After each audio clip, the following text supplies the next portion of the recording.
大家好，我是静。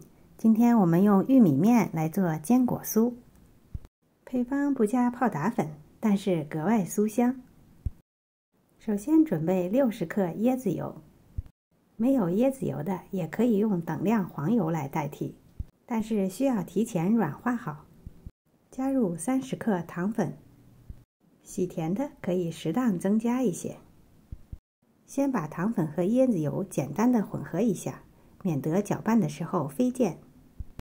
然后用电动搅拌器充分的混合两种材料。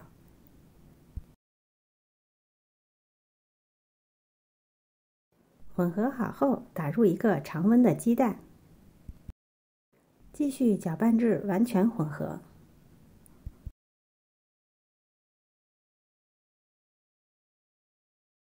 然后筛入105克低筋面粉、40克玉米面粉、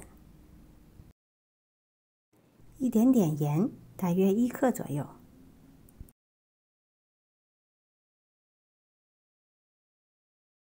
大致的把所有材料混合成团儿，不要过度的搅拌。这时候就可以加入你喜欢的坚果了。我今天用了100克核桃仁儿，你也可以用花生仁儿。把坚果切碎，保留一些小的颗粒，加入到面团中，大致的混合在一起。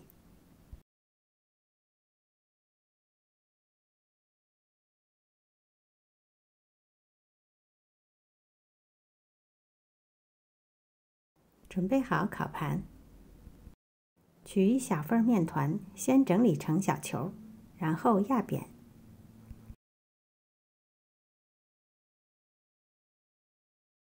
这样一个饼干的生胚就做好了。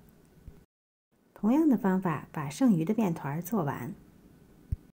按照今天的量，我一共做了15个。当然，你也可以根据自己喜好的大小来做。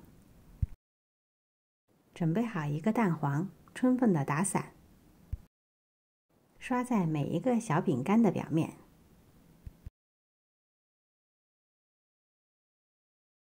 表面也可以撒一些黑芝麻做装饰。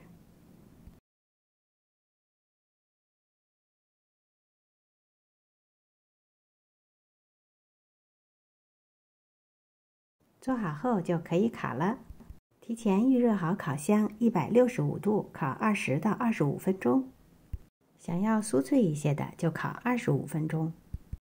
没有添加泡打粉的坚果酥饼，口感是酥脆的。配方里加了大量的核桃仁儿，每咬一口都能吃到实实在在的核桃仁颗粒，格外的酥香。今天的视频就到这里了，谢谢您的收看。如果喜欢我的视频，别忘了点赞、分享和订阅我的频道哦。我是静，我们下次再见。